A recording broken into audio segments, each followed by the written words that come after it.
where that is, it's on the very bottom of the screen. Just type it in. Melissa will ask the question. Other than that, we'll just continue and go through this. So if you're here, it's because you want to learn how to build wealth in real estate. Maybe you have a lot of questions. We've definitely been seeing a lot more in the market, more advertising going on. I see a lot more stuff on Facebook even about investing, right? So this is to get you a little bit more of a clear picture.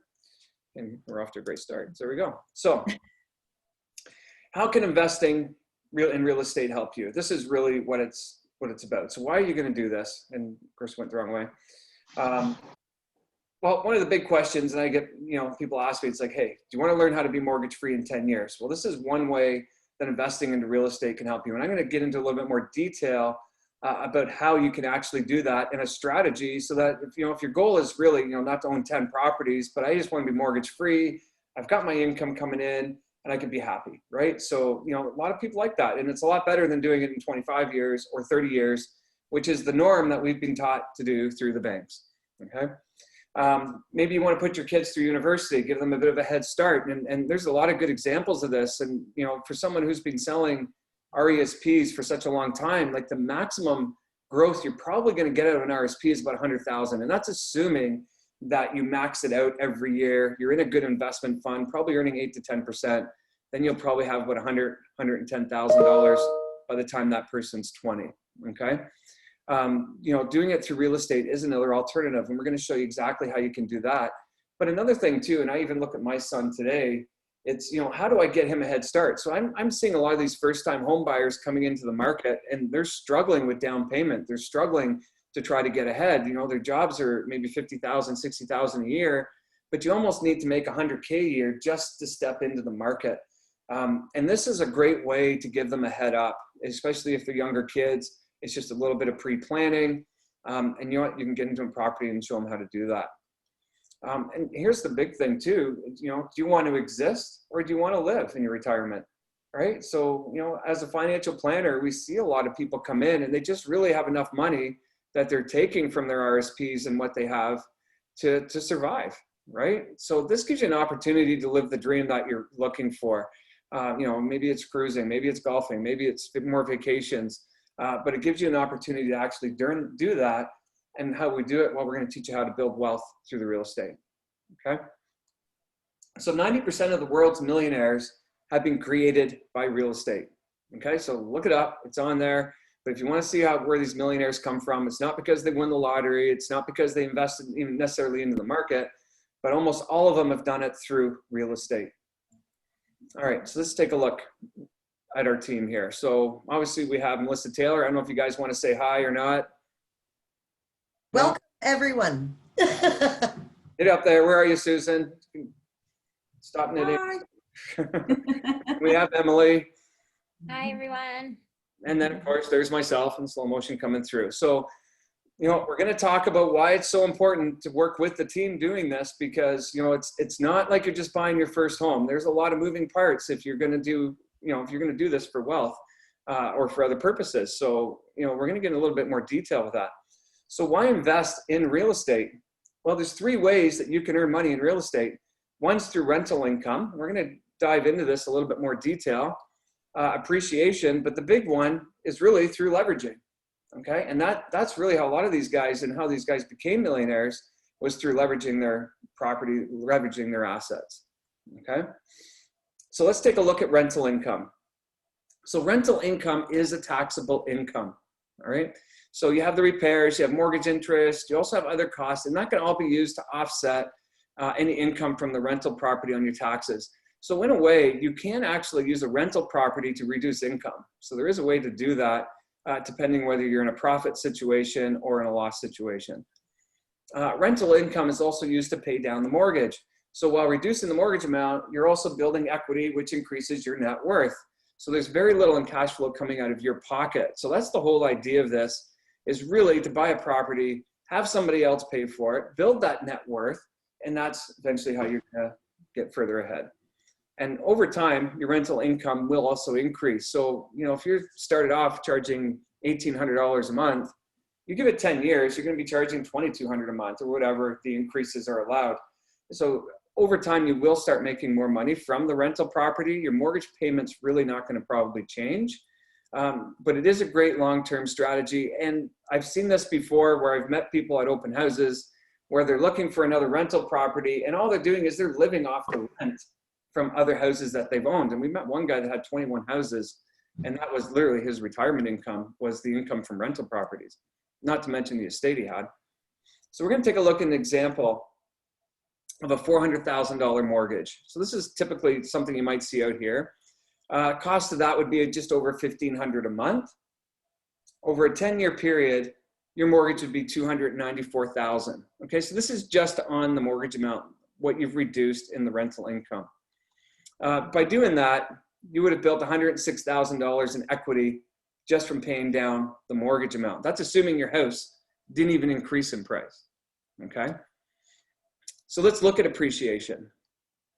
So assuming a 5% compounded growth on a $500,000 purchase, in 5 years, that house is going to be worth $638,000, right?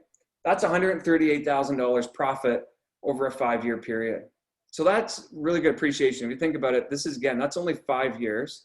We're only looking at the appreciation. So that's not assuming you even paid down the mortgage, okay? 10 years, $814,000. Now you have a gross profit of $314,000. Over a 20-year period, that house would be worth $1.3 million. You have a profit of $826,000. Now, I know one of the big questions a lot of people ask me is like, yeah, I say gross profit for a reason, because you do still have to pay the tax on this. And if you're to sell that house 20 years down the road and your gross profit was $826,000 and you were to turn around and you had to pay the capital gains on that, you're still going to be ahead probably about $600,000, right? So it's definitely worth it if you look at it. And that's just on the appreciation. So remember, you still have the mortgage pay down. We still have leveraging, which we're going to talk about. Just to clarify too, Rob, that 5%, you're using that as an average of growth, right? Is that where your 5% comes? Yeah. So if you look at a lot of the areas, like I know Barrie has been way over 5%.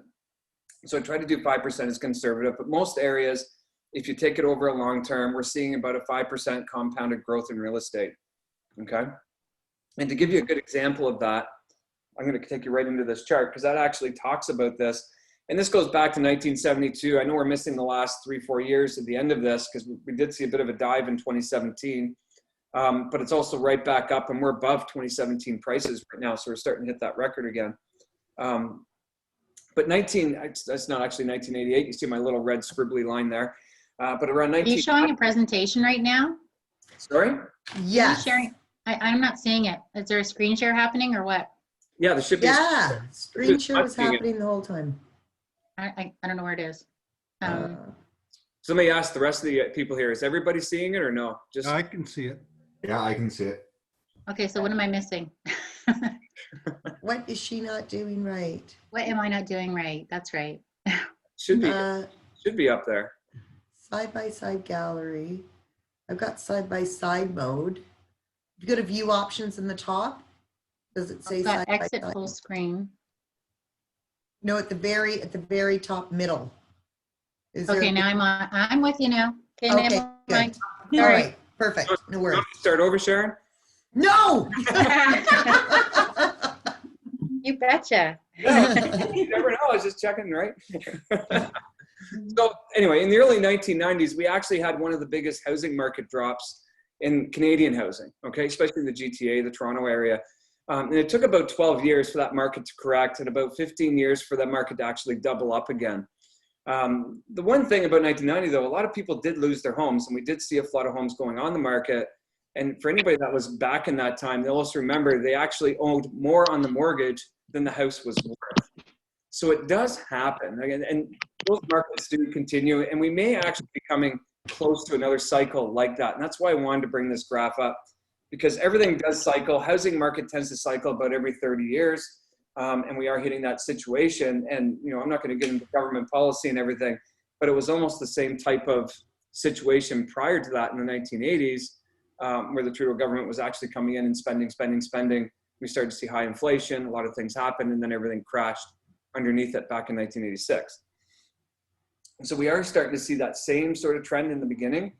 But another thing I want you to kind of think of, and not looking at the audience in here, but most of you guys have owned a house for more than 10 years, right? Or you know somebody that's owned a house at least for 10 years. If you take a look at it, the housing market has pretty much doubled every 14 years. And you can go back, if you were to look at what you purchased a house for back in 2006, in 2006, 14 years later, I guaranteed that house has probably doubled, right? Pretty much wherever you are. There might be the exception to the odd market. And that's why I like to put this graph out here, because you just have to go back and think. It is one of the safest investments you can get into. Land will always have value, right, at the end of the day. So I'm playing around with something here. So let's take a look at the power of leveraging. So is there anybody here that would like to make 25% return on your investment? Yes, please. I'd like to think there's more than one person that would like to make more investment. If I was going to say I could do that in 1 year, would you like to learn how to do it?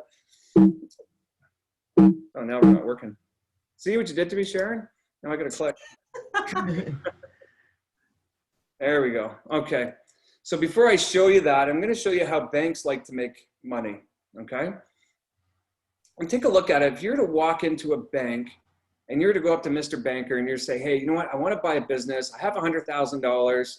How much are you going to lend me on my business? And most banks, or at least they would a little bit back in the day, they would match you dollar for dollar going in. They would also do the same thing on your investment. So if you were to buy shares or stocks, you could actually do a bit of a leverage on that too, okay? But on property, and this is how banks like to look at risk, so they would actually lend you on a 4-to-1 ratio. And that's a big deal. So it's really kind of telling you, hey, you know what? We like the risk of property. We know where it is. We don't like the risk of business. We don't like the risk of shares. And even if you're to look at today and going through COVID, think about all the businesses that are struggling right now.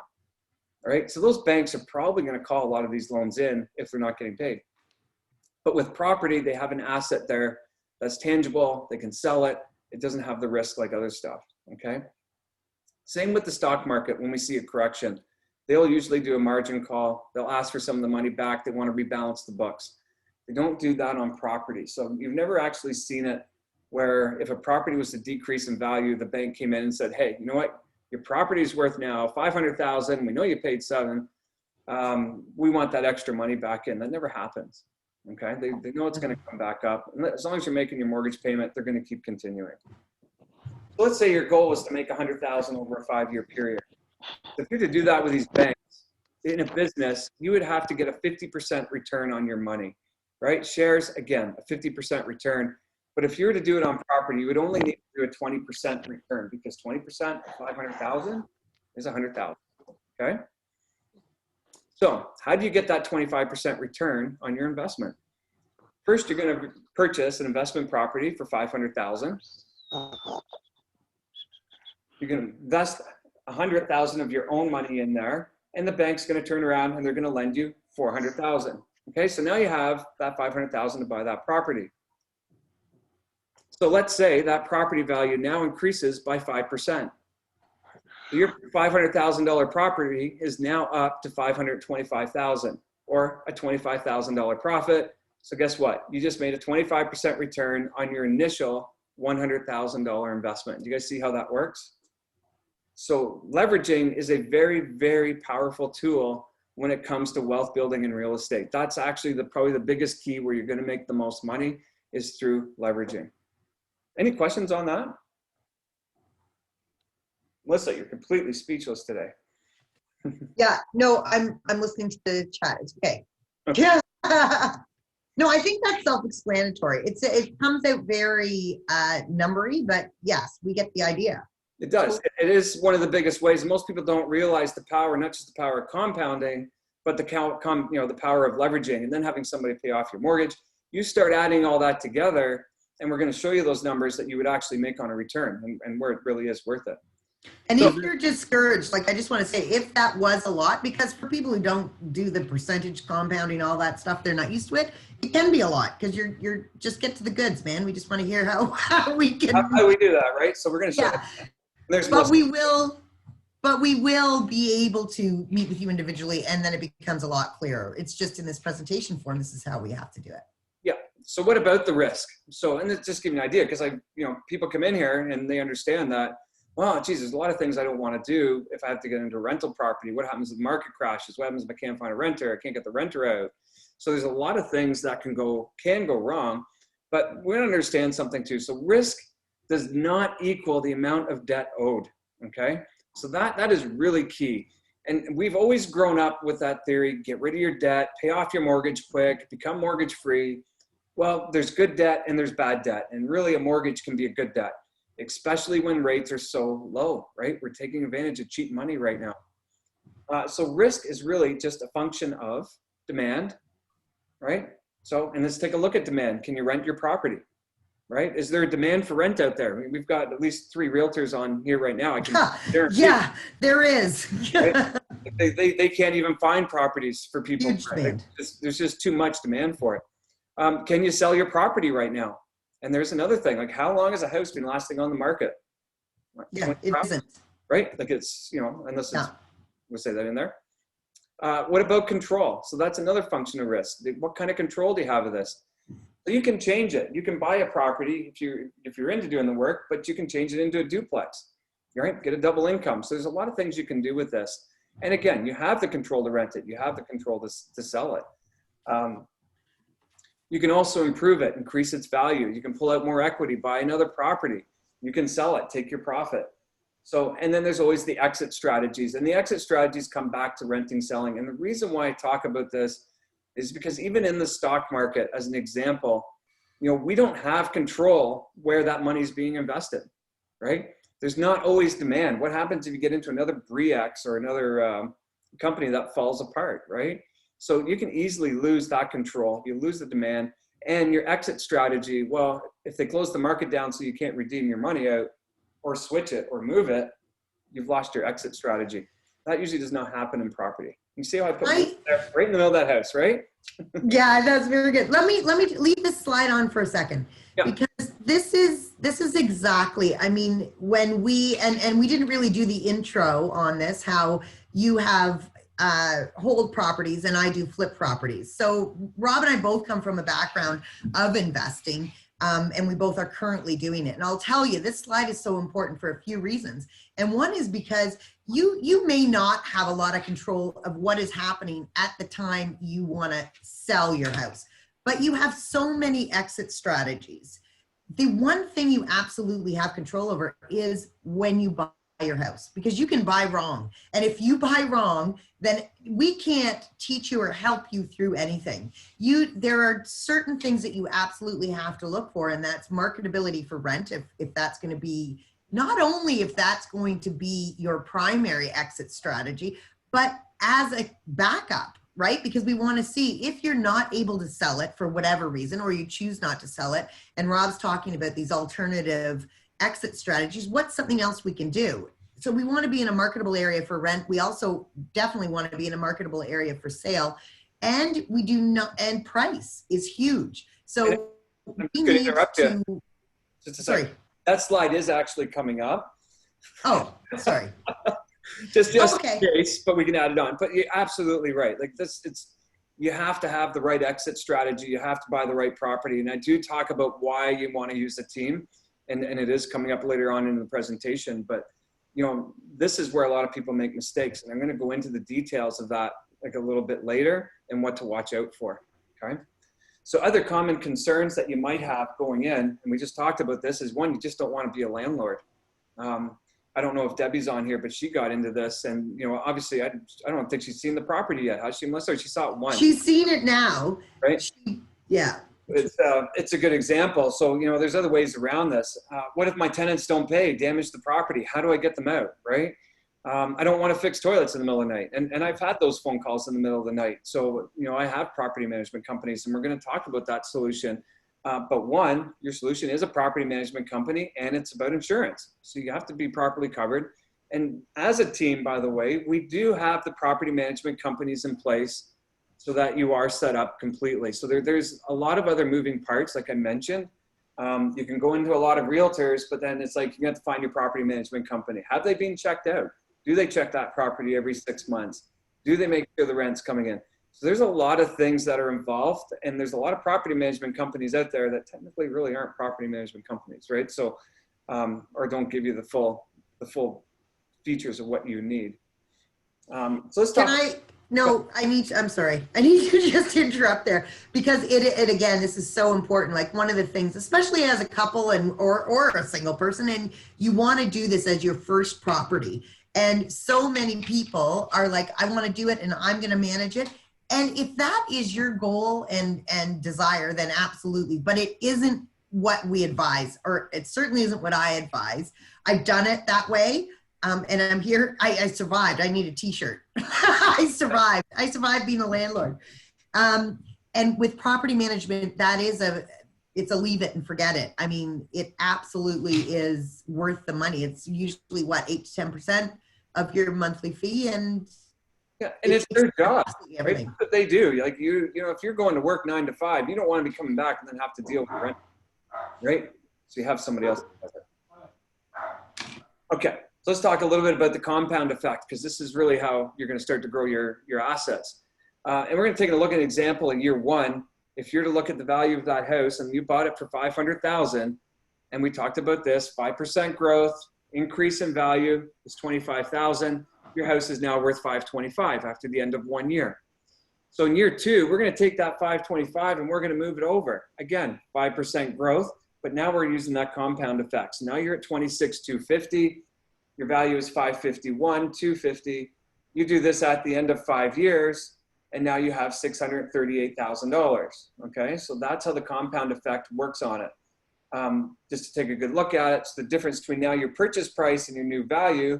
Well, that's $138,000. For those who want the simple math, 500 minus 638, $138,000. Okay. We also have the principal pay down. So we talked about this a little bit earlier, but somebody is now paying off your mortgage. Now this is assuming a 3.5% rate. Obviously rates are nowhere near that high when I did the slide, but that's an extra $51,000 paid down from your mortgage. So now you've actually grossed $189,000 over the course of 5 years. Okay. There's not too many investments that can do that. Again, I'll show you some of those returns because the numbers are pretty staggering when you do look at it. But it is what it is. And that's where you get the, 189, even if the capital gains, real estate fees, if you're to sell that house in 5 years, you're still going to be about $130,000 up, right? Cash flow, net cash flow. All right, so let's take a look at it. So 5 years, $189,000 in profit. 10 years, $427,000. And we're going to go back to some of those questions that we talked about, like, how do you pay off your house in 10 years? So this is a perfect example. If you've now, grossed up to $427,000, you sell that house, you come out with $427,000, you pay off the mortgage of your existing principal resident, you are now mortgage free. And that's exactly how it's done. 20 years, 1.1 million. So this is now when you're getting into your wealth. But again, this is your RESP educational plan, right? So if you have a child, year 1, you buy that rental property, 20 years later, that house is worth $1.1 million. And I can guarantee you right now, there is no university that's going to charge you $1.1 million to put your kids through school, right? But it also gives them a leg up. You can sell that property. You can give that property to your child, right? Again, you'll have the capital gains and so forth, but you're still going to be up probably close to over $100,000. And that money can be used to give them that leg up to buy a property. Because I could tell you right now, as my son steps into this market and probably in 10 years, he's not going to have the down payment, right? He's probably not going to have the income to carry a $1.1 million house, right? Because that $1.1 million house in 20 years is going to be that $500,000 house that you're buying today, right? And that's a big difference. So, what kind of income you're going to have to get there. And the other thing I want to just say, Rob, here is capital gains. People hear capital gains and it's like you yelled fire. They just can't stand that capital gains. And it's such a misunderstood tax. First of all, if you're paying capital gains, let's focus on let's focus on the second half of that phrase. You just gained, you made money. So having to pay capital gains is not a bad thing. It's not as much as people think. It's like, I think they tax on half of it, and then they tax, anyway, it's a calculation, but it's not nearly as much as what people think. And be of the mindset, I come across people like this all the time. They're like, oh, I'm not going to do it. I'm going to have to pay $100,000 in capital gains. Excuse me? You're not going to make you know, $250,000 because you got to pay. It doesn't make sense. It's not even So think about, pardon? It was like if you're paying 100,000 in capital gains, you just probably made $500,000. So you're walking away with 400, right? Exactly. That's the truth. Yeah. You're not going to do that anywhere else. And the other thing is too, if you're going to put your money in the stock market and it's not an RSP or a tax-free savings account, guess what? You're going to pay the capital gains, or even worse, you're going to pay interest income, which is taxed at 100%. So capital gains is probably the second best feature that our government has given us for paying taxes. Like dividends is probably the only one that's even better. But the capital gains is definitely a great feature that a lot of people don't take advantage of. They did before, but we only pay 50% on it. I think it's pretty low. Yeah, exactly. I just want to give you an example. Rob, you probably pay capital gains, right? If you were to sell your property. I pay capital gains every year, even right now, because I have to pay it on the stock market. So. Okay. Right? But the way that I flip, I'm actually operating as a business. So I have to pay income tax on all of the gains I make. I wish I could pay capital gains. So that's the difference. I mean, I wish I could. Yeah, income tax is 100%, right? Yeah, like I'm. Not the capital. Yeah, capital gains is 50%, and then 50% of your income, and then your income's at 30%. So now you're 30% of 50. So by the time you're done, it works out to about 22 to 25% of your Exactly. net, right? So it really is a low amount. And no offense, but if you paid it, it means you made money, right? So that's a good thing. Exactly. You know, it's the most misunderstood thing. Yeah. Yeah. It's Okay. If you didn't pay it, Mike, are you waving, or do you have something to say? Who's waving? Me? Yeah. So Mike was. I didn't know. I thought he was waving to say something. Sharon and Mike. No. Okay. yeah. So keep in mind too, this was done with $100,000 investment to buy a $500,000 property. So you put in $100,000 to make that profit. Okay. So, and that 189 is not including the 100,000 you put in. You get that back. So if you're looking at it in a 5-year, you're looking at 190% return on your money, or a 38% annual return, and so forth. And you can see how these numbers really start to grow. Like the longer you hold on to it, the more the compounding interest works for you, the better you're going to be further ahead. And, you know, if you're alive in 30 years, you got a 72% annual return. But for most people, it's going to be in the 10 or the 20, which is 43 to 55% annual rate of return on your money. I know, like, just from doing investments, typically we're lucky if we see 6%.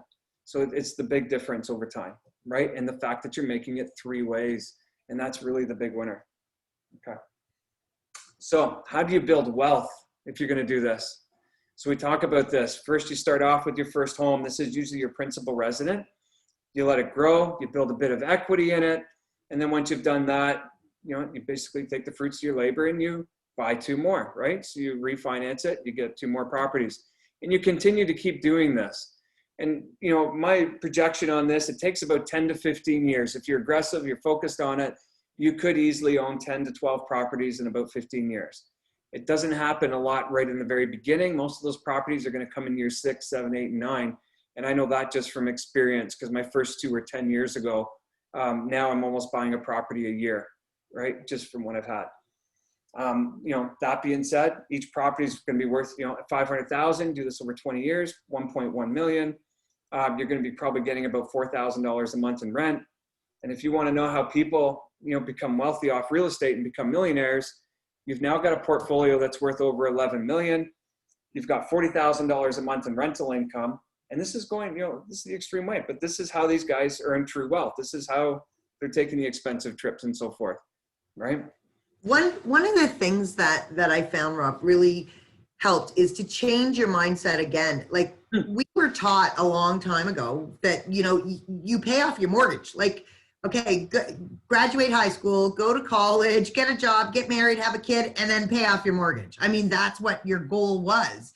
And there was good reason for that. But as you understand real estate and building wealth, you want to pay down your mortgage so you can take that equity out, leverage it. It's good debt. It's not bad debt. It's all covered in the equity of the house, right? And this is building net worth. At the end of the day, that's the goal. You want to just keep increasing your net worth. And how do you do it? And if you can do it without pocket money, it's even better.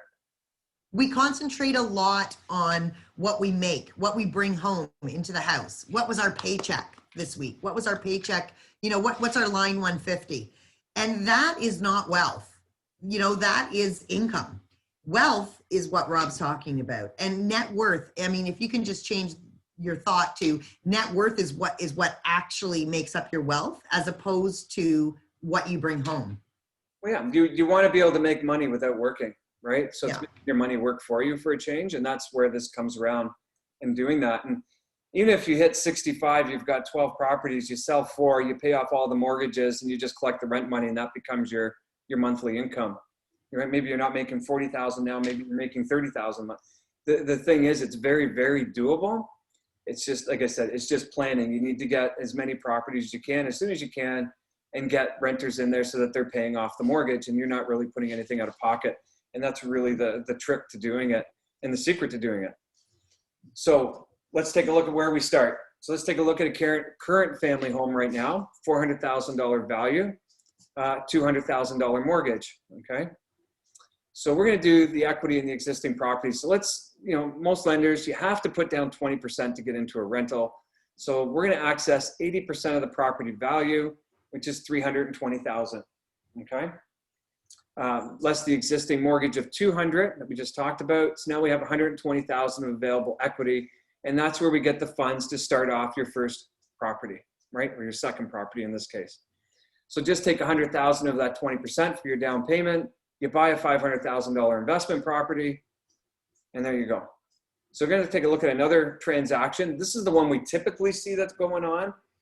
It's somebody that's got a house now that's probably valued at $600,000. The mortgage is down to $300,000, and they have $300,000 in equity. Okay, so they come to somebody like Melissa or Emily or Susan, and they say, "Hey, you know what? I've got $300,000 in equity, and I want to buy another house. I want to move up."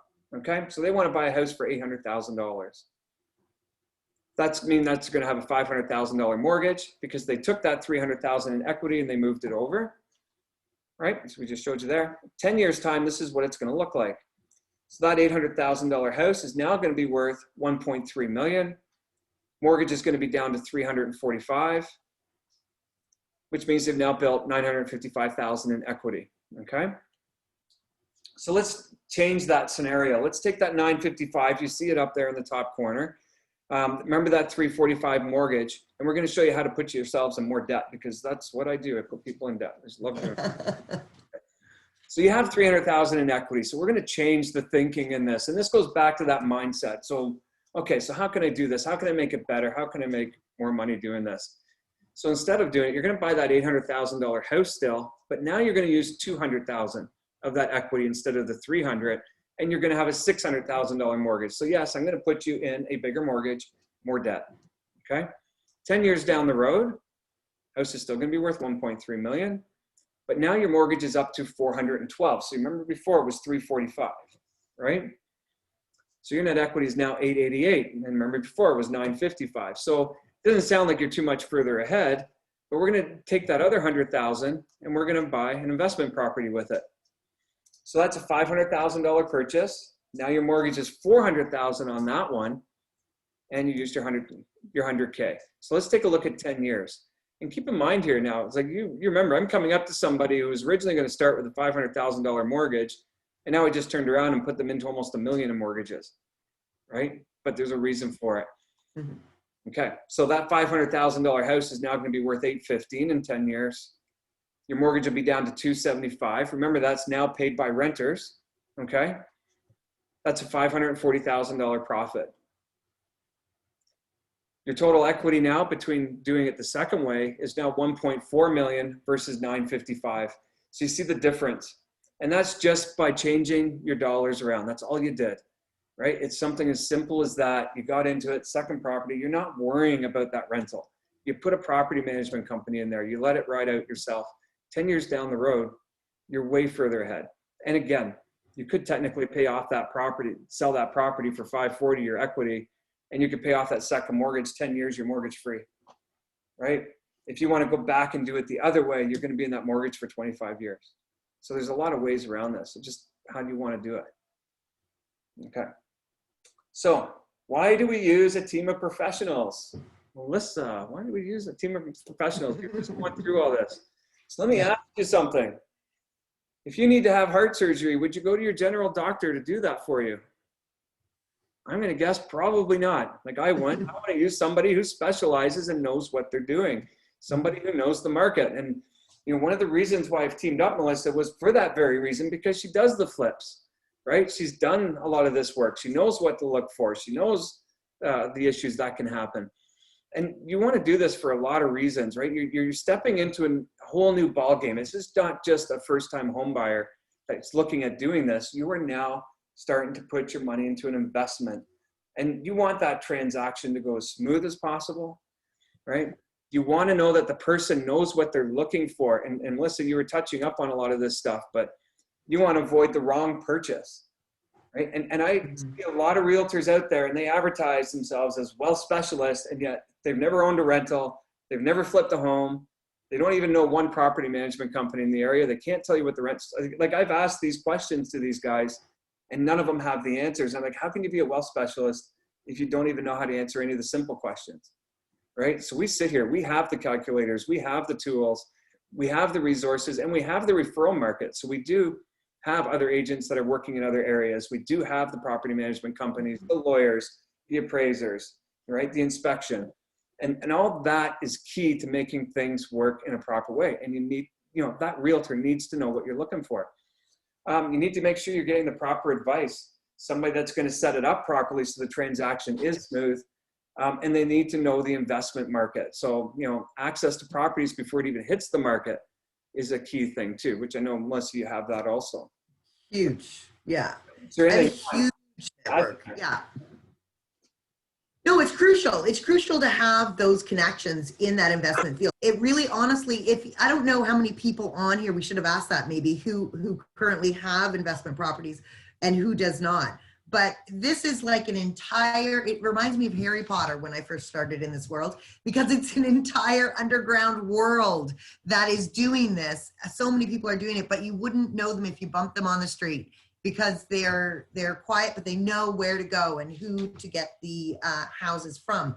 They know all of these people. Like if I was listening to you, Rob, and I was hearing, appraisers, lawyers, it's overwhelming, right? But that's one of the things that we help walk you through.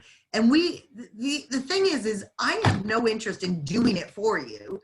We want to teach you. Like I want to empower you so you're learning the process. So it's a very hands-on experience where you can get the answers to some of the questions that you may have. Well, it can be hands-on, or it can be, here's my money, now go do it, right? But the idea, the options are definitely there. But the key thing is, and I say this, is make sure you're dealing with somebody that knows what they're doing. There's realtors out there that are really just the neighborhood realtor. They're not investment specialists. They're not wealth specialists. They don't know the numbers. And I'm not trying to downplay some of the realtors. There's some really good ones out there also, but they might specialize with the first-time home buyer, or maybe they specialize on listings only. But you're getting into something that has to do with wealth. You just don't walk into any house, right? It doesn't work that way. You need to look for the marketability. You need to look for these things. And I'm going to talk about that in a second. Right here is, what do you look for? And this is where a qualified real estate agent's really going to come in and help you along the way. And mortgage broker too, because your mortgage needs to be set up properly so that if you do plan on doing another one down the road, that you can actually do it. And this is where the HELOCs come in and things like that. And there's a lot of different tools to help this work. And with home equity line of credit is what a HELOC is. Sorry, yes, okay, my abbreviation's there. But you want to look for marketable areas that are good for resale and investment. And we're going to touch on some of these areas in a second, so we're going to go right in there. What are the rents in the area? Is it a rentable area, right? So obviously you don't want to rent in an area where there's just no renters and buy a house, because you could get stuck. So you want to make sure there's high demand for rent in that area. You also don't want to be in the patch either. Are there a lot of rentals in the area that you're buying into? So we can actually check that up and, take a pocket and say, hey, yeah, this area's got 50% of these houses are rented. In fact, we can even tell you what the average income and so forth is, just to sort of make it, so you know exactly what you're buying into. Will the house need repairs in the near future? So are we looking at a new furnace? Are we looking at a new roof? These are extra costs that could actually hit you. So you want to look for those things down the road too. What is the return on the investment? Is it cash flow positive? And this is actually really important because right now, because I know even 12 months ago, like we could sell Barrie Innisfil and we would be cash flow positive or at least even going in. And with the increase of prices now lately, it's very, very difficult to actually be in a positive cash flow. It's become a very big challenge. So you want to look for those areas. Like, are you comfortable putting out an extra $200 a month out of your pocket? And I'll say this too, if you're making $189,000 in 5 years and you're putting $200 a month out of your pocket, well, so do the math, that's $2,400 a year, times that by 5, here goes my math, what's that, about $11,000, $12,000 approximately? So you're still way further ahead, okay? Is the area growing? Is there transit, schools, parks, hospitals? So, you know, some of the key areas we might look for is, you know, we've seen where there's new casinos being built. We've seen where there's hospitals being built.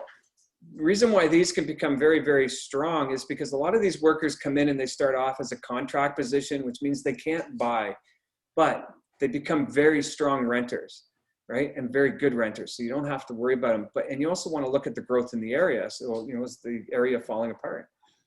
And I'm going to talk about a couple of current hotspots. I'm going to get into detail of one in a couple of minutes, but you know, we look at some areas. If you Google online, even you can find this stuff up. Like Hamilton, Burlington have been really big areas lately. Barrie Innisfil is definitely strong and still going strong. It's one of the highest rental areas, I think, right now in Ontario. The Pickering is really good because there is a lot of construction going up there. Ottawa's been fantastic. And I put Calgary in the red because that seems to be a really hot spot. And I've actually started seeing now a lot of online advertising about, hey, come invest into Calgary. So we're going to talk about that one in a minute too, because it is also another really, really good spot, especially if you're looking for growth. And maybe you don't have 100,000 to put down because you can do it a lot cheaper in Calgary. We will talk about that. So let's not miss the next big opportunity. And we're going to get into it. So Calgary is one of them. And we're going to talk about distress sales. And if you're thinking about, oh, what's the next big opportunity? How am I going to miss out? Or you're going to get nervous. I want to give a really good example of how a lot of people missed out on the last opportunity. But if we go back to 2008, do you guys ever remember the US housing market pretty much taking a tumble? We talked about it a little bit here in Canada, but it didn't really drop. But do you remember in 2008? Anybody? Come on, the big housing crash, market crash. Right? So it happened. But those who really kind of caught on to it, especially people in Canada, they went into the US and they were buying properties up for $50,000, $60,000 and renting them out. So a lot of Americans would not buy these properties because they were too scared. But it was a missed opportunity for a lot of people that didn't get into it. And I'll give you an example, guys. I bought 3 of them in 2008, 2009 when that happened. And now those properties are worth 3 times more, you know, talking 12 years later than what they were when I purchased it. So that is a golden opportunity where, you know, hey, if the market's going to take a bit of a dive or a crash or a correction, you want to really kind of step into it and get it while it's undervalued. It's like anything else, okay? So let's talk about the distress sales, because this is one of the things that's brought a lot of people even into this, because this is coming. It's something we're predicting to happen. And just to give you a couple of stats, and these stats, by the way, came right from the RBC, not that I want to promote these guys, but basically from their CEO that said, hey, we're expecting this to happen. But right now, 1 in 5 deferred mortgages are likely to go into default. Okay, and when are they predicting this to happen? We're going to talk about it in a minute. 11% of borrowers at the big 5 banks have not resumed their payments yet. Okay, so anybody that knows this, payments were supposed to resume back in September, October. Okay. The unemployment rate is still currently over 10%. I think right now it's around 12. I know going back into May, it was over 13%. So that's the highest it's been in Canada in 30 plus years, if not more. Okay. And given an idea, so if you think that somebody's great, they're going to get the COVID, they're going to get the CERB payment, and that's going to cover their mortgage, you have to understand if somebody was making, say, $60,000, $70,000, $80,000 a year, gets laid off from his job now because of COVID, and maybe his job's even completely disappeared, he's now gone on to CERB and he's making $24,000 a year. So right now they are just hanging on to those mortgage payments. And I don't want to talk about, you know, the ill of some people and what might happen, but people will leave their mortgages to the very end. That'll be the first thing they always pay, but they'll never be able to look back and say, I should have sold. And that's where these properties are going to become distressed sales, and they're going to have to move them quickly. And when do we expect that to happen? Pretty much in early 2021. So it is something that's coming down we think is going to come down the road. You know, we obviously don't have that crystal ball, but the reason why we bring this up is because if you're sitting on the investing side, you know you're secure. This is a great time to get your mortgage ready, to get your assets ready, to be able to buy these properties, because when they do go on the market, they're going to go quickly, right? But they're going to go at a good price. So that's where you need to step in and make sure you can grab it. And you do not want to be trying to refinance your mortgage and then go to purchase. Maybe you miss out on that opportunity. So it's about that opportunity. Wait, Kate, I want to interrupt you because I just need to interrupt you here. I completely agree with everything that you're saying. My point is, and I just have an innate concern for the people who have been doing deferred mortgages. So if you know people who are doing deferred mortgages, I urge you to have them reach out to us, because I would prefer to help them not get into the situation of being in a distress sale. So that is number one. The problem with that is it's a very personal thing, and people do not feel comfortable always letting people know, you know, that heck, I can see that there's a problem coming, because that's when we can help them the most, right? Is before they get to that. So if anyone on this call knows anybody, I encourage you to reach out, because I personally don't want to see them get to be that distressed sale. And one of the other key things is, and I get where Rob's coming from, because it's an opportunity to invest. But I tend to see it as well, because sometimes people do wait until that point. Well, that's an opportunity. I have no interest. I never have. And I don't think you have, Rob, either, gone in and just wiped the people out. Like, I go in with an approach of how can we help you? What are their needs? And to do the best we can for them, but clearly within the market. Like, so if they come to us now, it's one market, but when they come to us next year, it's a completely different market. So you, if you are going to invest, are going to get a better deal, but taking care of them as best as we can is something I want to do too. Okay. Yeah, you have to look at and understand something. The reason why we're talking about this, and I personally, we talk to other mortgage brokers around the world. We do have a forum, and it's not just Canada going through this. It's the United States, it's Europe, it's Australia. You know, they're all forecasting the same outcome over the next 6 months. And it's unfortunate, because as a habit, like I said, we pay the mortgage first, but then we'll let the hydro bill slack. We'll let the car payment go. But eventually it does catch up. And we've seen the same thing happen in 91, 92, 93, 94. And this is where a lot of these houses ended up hitting the market, because, you know, a lot of people miss the opportunity to sell. Yeah. Right? So it's the same thing. You know, like if you're sitting on that end and you want to sell your house, you technically really got about maybe 2 months left to do it in, if you're going to get your top dollar. At least that's what they're predicting to happen. But a lot of people just don't want to sell. Like your home is your own personal asset. It's the biggest thing you own. Nobody ever wants to let it go. And there's pride. It's pride. It's pride. Right? Yeah. Nobody wants to start over, sell the house, and then have to rebuy in a year, right? Just because of that situation. And it is a tough thing to swallow. And the ironic part is, a lot of that stuff can be fixed, right? But that's why I say, please, if you know anyone in that teaching position. Mm-hmm. Okay, let's talk about Calgary. So this was something we kind of fell in our lap back in August and started doing a lot of looking into, and then actually met a realtor out there and a property management company. So we do have the connection for this, and we are ready to go. But the Calgary market, if you haven't been following or seeing what's going on there, but in the last 5 years, it's been having problem in its oil market, because we have a government that does not like oil. So, you know, they canceled all these pipelines, they've done this. Tons of people have moved out of Calgary. Housing prices just completely depressed.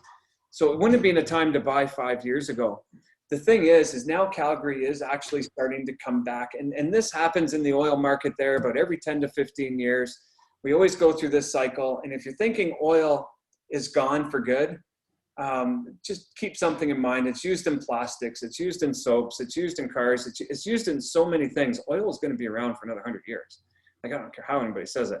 So it will always be there. And that Calgary market will come back as soon as we have another change in government, just like the cycle always does.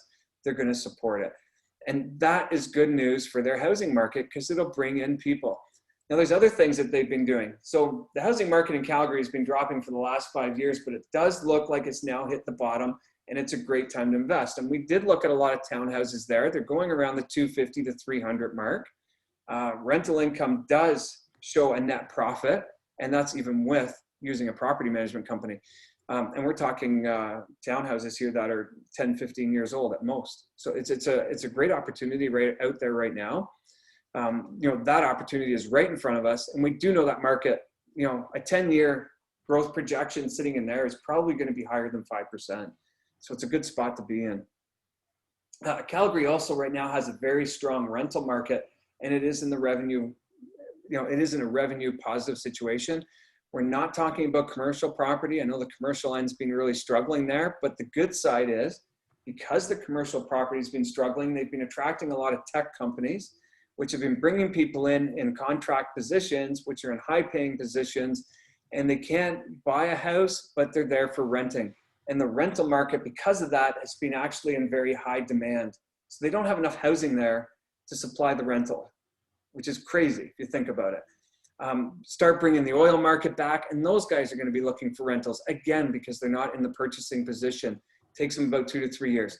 If you give that market maybe another 2 more years to correct, another 5 more years to grow, you will probably find in 7 to 10 years it'll be a great time to sell those properties back off again, right? But right now, it's a fantastic time to buy while everything is depressed. No different than what happened in the US back in 2008. We're seeing the same opportunity in Calgary, okay? Tech giants are slowly moving into Calgary. So that's one of the big things with Calgary. They're trying to stabilize their market right now by actually bringing in the tech giants. They're trying to offer them more opportunity.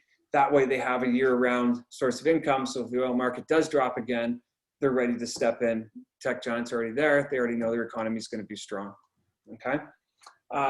Jobs there are typically higher paying contract positions, which again boosts the rental market. Melissa, I don't know if you want to add on this. I think this is one of the best opportunities. I know myself, like I'm looking at buying 1 or 2 properties come January, February, as soon as I get the opportunity, but it's open for anybody to do this right now. And this is again another thing that you have to get used to, because I know immediately when you think buying my first property, I'm going to buy it 2 streets over. I'm going to buy it, in the new part of town or the old part of town. But you actually can. Your breadth is much further than that. Like you do not have to be right by that rental or investment property in order to make it work. What you do need though is a good solid team where you are. And that's where we would come in here, only because we have made those connections over there. But that's something people have a hard time getting their head around. Why in Calgary? Are you crazy? Like, I'm not going to be there. It really doesn't matter. You're going to have so little to do with the actual rental property. All you're going to do is be seeing a check deposited into your account every month from the property management company. Yeah, and a statement every year so you can follow your tax. Yeah. That's really what it comes down to. And I'll give you guys an example. So when I bought the 3 in Florida, I looked at the first one. I didn't see the other 2 properties I bought until 4 years later. So it kind of gives you an idea, but the income was still coming in. Property management company was there. And the only reason why I went down was because I had to set up bank accounts and everything there. Was you don't have to do that in Calgary. You can do everything right here, which is one fantastic thing. But out of the 7 properties I have now, only 1 is within an hour's drive, right? All the rest are way further away. That's why I have no problem with Calgary. If that's where the opportunity is going to be, then that's where I want to go. And not only that, you can do it for like 50, 60,000. Like that's the other thing. So if you don't have 100,000 of equity, maybe you have 60. This is a great way to get your foot in, step, and probably make a better profit than you would if you were to try to do it in the GTA. So the opportunity is there, and you are going to come ahead revenue positive, right? So your rent will cover your full mortgage, your taxes, your management company. That's what we mean by revenue positive, okay? Yeah, and I do want to say something here, because when you're purchasing an investment property, it's very different than when you're purchasing your own home. And one of the first things we do, both Rob and I have a spreadsheet. They're a little bit different, but they're both very detailed. And we usually come out pretty much the same. There are so many things to consider numbers wise. prior to you buying an investment property, that with my investment clients, I'm looking at the numbers first. So I'm looking for properties based on, you know, what are the rental incomes, what are the rents being paid in the area, what is the property being, what is the price, the asking, the listing price, and then we can figure out everything, including your expenses, your vacancy rate, your property management. If the numbers don't work, it doesn't matter if it's got the most glorious kitchen in the world. So we don't go see that property. Because you're not going just to go check out properties. It's got to work, or there's no point, right? Yeah, so, and that eliminates most of the ones that most people, because I've worked with a lot of renters who come to me, even with different agents. They buy a property, and I'm like, this is not a great investment property. Like, it might not be in the right area. It might be, you know, it's way too much money for what you're going to collect on rent. There's a lot of things. You know, Calgary does fit the bill right now. I don't know why the spelling does not look right, but anyway, but it does not, it fits every little piece, right? Like, you've got the rental income, it's affordability, it's got a booming market. It's just, everything is in there that actually fits. And we see this in Ottawa. Don't get me wrong, like, Ottawa's there too, but the prices are a little bit higher. Collingwood is there. Pickering is there. You know, we've got, you know, the new bypass and stuff still coming in Innisfil and Barrie. So, you know, these are really hot markets that are going to increase in value. So the only drawback, if you really wanted to put at it, is the more you leverage, the more you make. So if you're only leveraging 50, you're not going to make as much as if you were leveraging 100 here. But I look at it this way: the market is so strong, I'd rather leverage 50 and 50 and do it twice and put it out there and buy two. And that's really what I'm looking at, because I also know I can be in a revenue positive situation, which has become very hard to do here, right? You almost have to do it with duplexes and stuff like that. I'm not going to knock duplexes. They are a great investment, but just remember, when you do go to sell it, you're selling it to somebody who's now in the rental market, okay? And not, you know, if you buy a townhouse, that's open to anybody to buy. So it's a little bit different. Okay, so we're going to move on. Yeah, anything else to add there? nope. All right. Nope, that's good. So what is the next step? So the next thing we're going to do is we're going to book, like, for me, this is how we work this. I do get a lot of clients who call.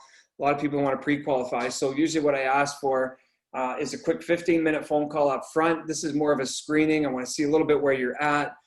Make sure that you can get the right documentation ready for me so that I can properly pre-qualify you. And once we do that, we will book a 1-hour appointment where I will take a full application. That can be done over Zoom. It can be done over phone. Once we get to that point, I actually will be handing you off into the Melissa Taylor team, where they'll be starting to look for your property. So that, you know, it does go in phases. We are organized with this, but it is one step at a time. But we do want to make sure that you're properly in place first, pre-approved. We know what you can buy, and that you do qualify. We also do have a Building Wealth from Your Current Home Facebook group, right, where we will start posting a lot of these slides, a lot of these videos, a lot of short things, maybe a couple of properties that look really good in the area. And hopefully maybe down the road, we'll start posting some of the Calgary properties also. But just to give you an idea, so if you see anything out there, and we can work those numbers, right? But by all means, reach out to Melissa, and I'm going to put her contact information up in a second, and mine, so you can, you know, make that phone call or email to book that appointment, just to get yourself started. And here's our contact info there. Yeah, I know it's an old picture. Sorry, maybe it's stretched. I look a little chubbier. One of the things that I wanted to say was that even if you have listened to this and you're like, hell no, this terrifies me, or this is too much risk, or I don't think that we have enough income, or whatever the issue is, honestly, I'm telling you to just call us.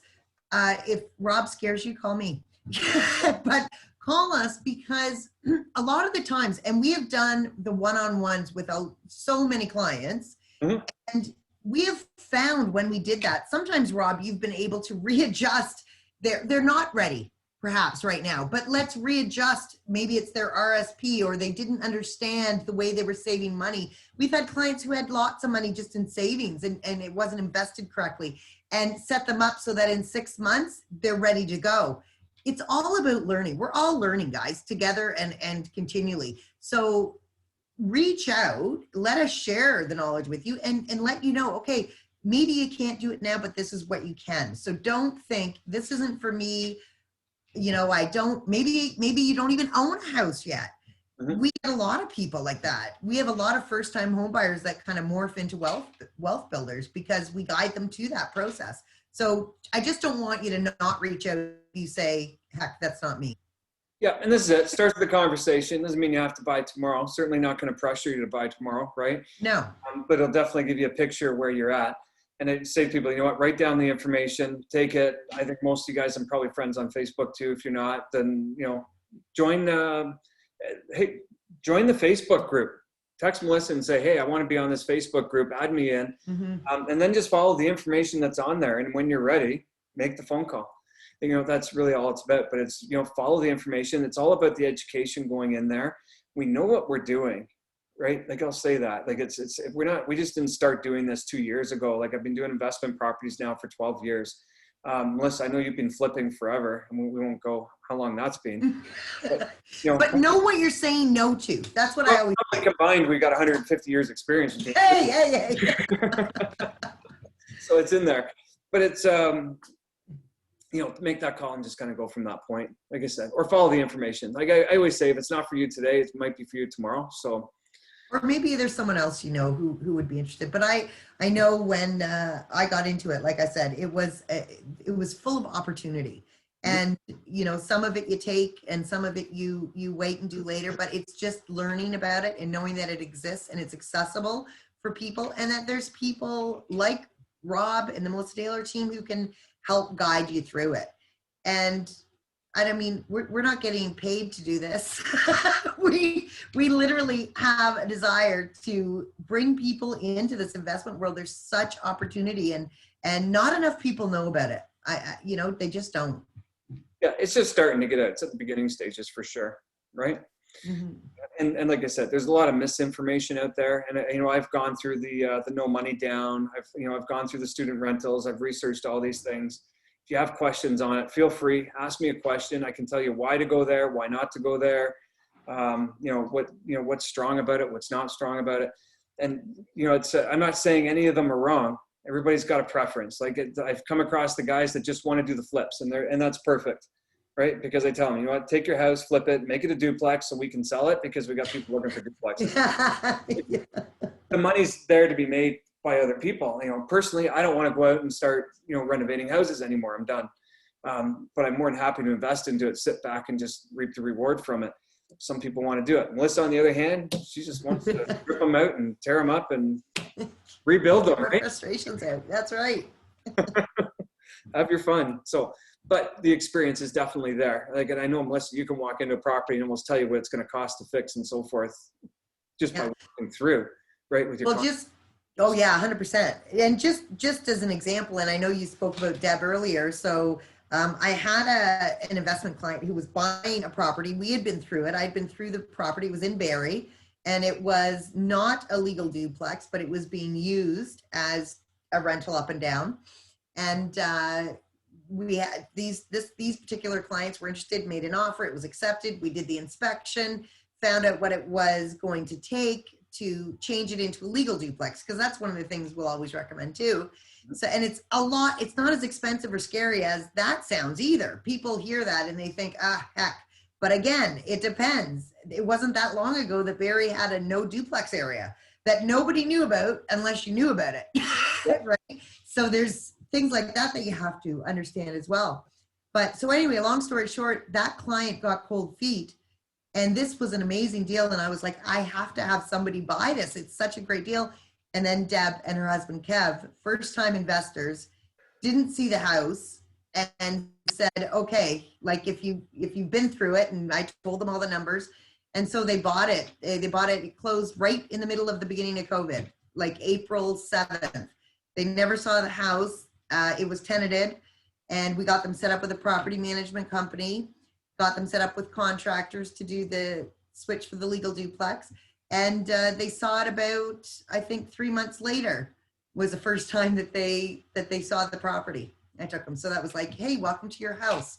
And they're almost done that switch. They just started in September. They're almost done that duplex conversion.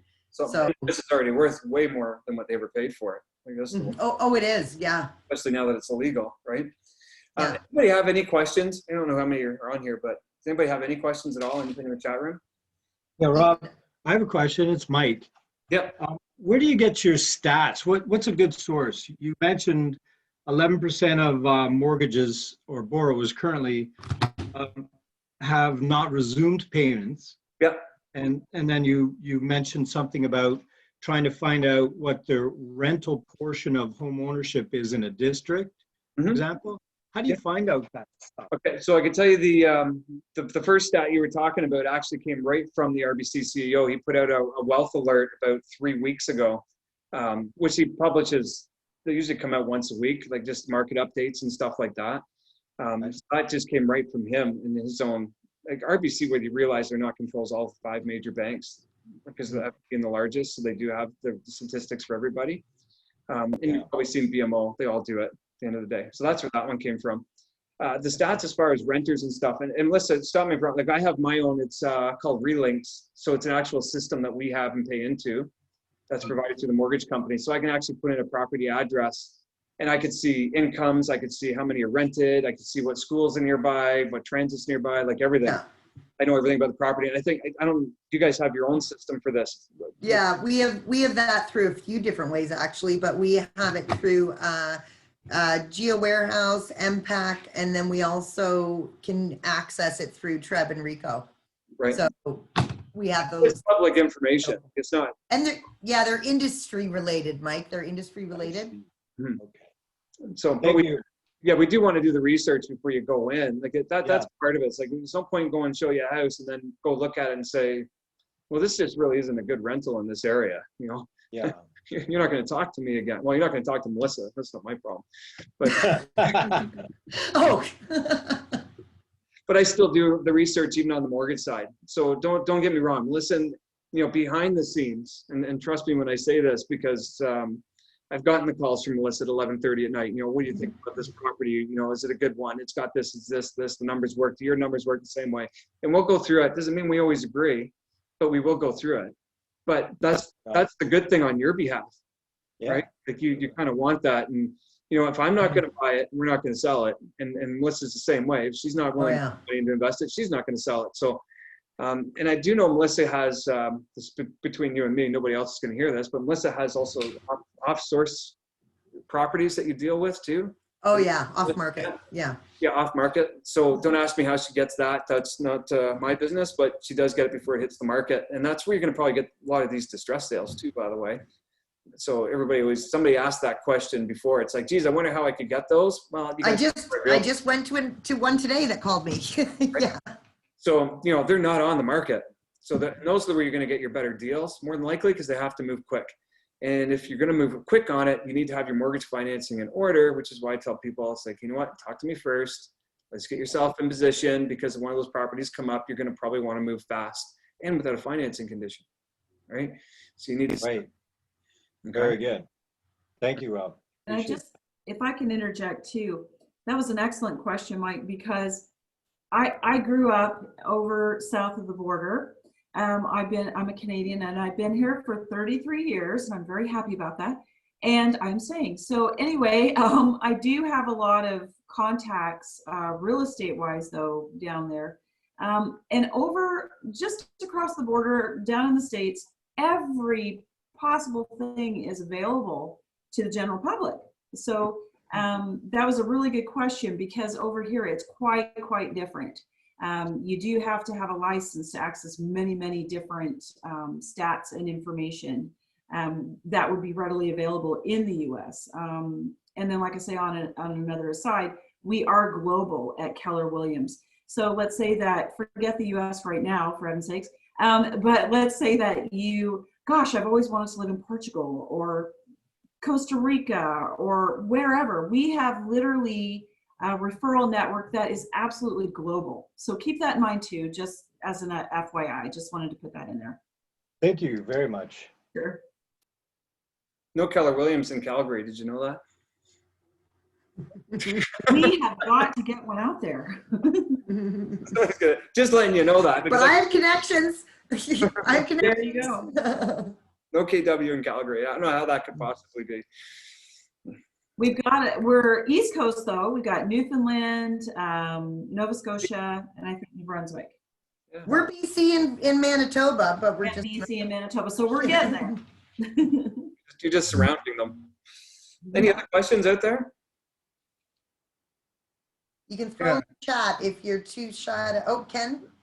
Yeah, Rob, you were mentioning earlier about the rates, the mortgage. You know, it almost sounded like you're leveraging money. So would you advise putting like less down on your down payment, or is there conditions around that, or? There is conditions around it. So I do recommend that your rental property have the highest mortgage on it that you can do, because you can deduct that interest payment from the mortgage against your taxes, like going back on the property. Now, that being said, if you're buying a rental, minimum down is 20%. Depending on property and location, that could get bumped to 25 to 35%. Somebody in here was looking at Thunder Bay, I remember being correctly. So there's a good chance that that one could require a higher down payment just because of location. But you get in the major cities, GTA, Barrie, Innisfil, you know, even Calgary, for instance, you're going to be 20% down, right? But anything outside those big populated areas, most lenders are going to want a bigger down payment. Okay. Now, that being said, you did kind of bring something else up about rate. So keep in mind, you get into the rental market, and the more properties you get, lenders start to get a little bit more nervous. And when I say nervous, they don't want you holding more than 4 or 5, 6 properties. So then that's when we start getting into the alternate lenders, and alternate lenders are lenders that kind of use more common sense versus government guidelines. And when you start getting into that point, your rates are going to get a little bit higher. So like, I'm already in that situation myself, but you know, you start getting into Calgary markets and stuff like that, the numbers still work. It does get a little bit tougher when you get into the GTA, but I always tell somebody too, like, think of it this way. If you're paying $2,500 a year for an RESP, so stop paying $2,500 for an RESP and put $2,500 as a supplement for your rental property, right? You're looking at $200 a month. So it's just, you're just pulling money from one area to work into another. And it does do it. And a lot of people in here probably don't know, but I've been in the financial planning business since 1996. So I've been doing this for a long time and started off with stocks, insurance, investments. I didn't actually get into the mortgage business until 2006. And started seeing everything more as a bigger picture of, hey, this is where we can invest money. There are other avenues, you know, because I had the same training. It's like, you know what, you buy a house, you live in it, you own one, maybe two. You try to get mortgage free as soon as you can, and then you enjoy your retirement with whatever you have. And that's the mentality we've always been taught. That's how the banks want you to learn it. And fortunately, it's the way it is, but it doesn't have to be that way. Like there's people that step outside that box, they've made wealth by doing it. And like I said, and that's where the millionaires come from, is by simply just investing that money around. We're just showing you the same way they're doing it. It's nothing different. Mhm. Okay. Yeah. Because we always see, and you know, we always see the stats from, or just the math from the banks when you have a mortgage and it's starting to see, oh, you've only paid off a little bit on your principal, but the banks seem to be winning. I mean, I guess they always do, but is it, this would be a win-win situation? Yeah, I call it the win-wins. Now I don't even really think about what I pay in interest as long as I'm getting revenue back. Yeah. Right. So my personal mortgage is a debt. You know, I'm sure I'm building equity, but I'm the one paying for it. But when I buy a rental property, it becomes pure asset now. Right. So it's a mortgage I'm paying. I'm not paying for it. My renter's paying for it. So now it's appreciating and coming down in value on mortgage, and I'm getting the compounding effect to go with it. So in the leveraging effect. So it just works, right? I mean, I know investors who, and you do too, Rob. Sorry, my computer, I need a computer. Who actually live in, by choice, live in a rental. And because the landlord takes care of all of the major expenses, they take care of the hot water heater, they take care of the furnace, they take care of all that stuff. But they own many rental properties because those are write-offs for them, right? Grant Cardone says he does too. Yeah. So a lot of guys do it. It's not unheard of, right? It's just, you just got to get your foot in the door. I can tell you one thing, those guys, when you start off with one, you're going to find, okay, that was easier than I thought. Then you're going to go number 2, number 3, number 4, and it goes a lot quicker than you think. So it is out there, you know, to do it. So it's just, you just got to get your first one in and get past that, you know, over the fence hurdle, nervousness, right? And it's no different than when you bought your first home. I'm sure you were scared, but it's now you're buying a second. Would you recommend house hacking? Sorry, where you that's- live? House- Sorry to interrupt. We're going to say goodnight. Thanks very much, Rob and Melissa. No problem. Okay, Okay. thank you. Have a great night. Yeah, you too. Yeah. Thanks. the- House the- hacking, I don't know if, do you know that Is that term, Rob? I've actually never heard that term. You're living in, so we buy a semi or something, or we have something with a basement apartment. If we do that, can we include that rental income as part of our income? And is that something that you would recommend just to get your feet wet? If you're claiming the income on your taxes, the answer is yes. Okay. If you're not, most lenders will not take it as income because it's not a legal apartment or a legal duplex or anything in that line. So the answer is usually no when it comes to that. Okay. Okay. So would I recommend it? Yeah, well, sure. Do it if you want to make it legalized down the road. Because at one point, I'm going back to the 90s, I bought a semi in Oshawa, and when I bought the place, they were renting the basement out, and they said at the time that I could take whatever the rental income was and put it on top of my own income, and Right. therefore could qualify for a higher mortgage. But I don't know, those laws have probably all changed by now. Yeah, I was gonna say that's back in the 1990s before the Yeah. internet was out and they could actually track income, right? Because let's think 5 years ago, now we can actually verify a T4 in an NOA, right? We couldn't do that 5 years ago. So people were actually forging that. Anybody else on Oh, here? wow. But that was common. Now they can't get away with doing it, right? Wow. Mhm. Okay. Good questions. Good questions, Ken. Anyone else? No, hopefully this was helpful. If it was helpful, just put a thumbs up or something in the chat so we know you're there. Yeah. Thank you guys again. It's always informative.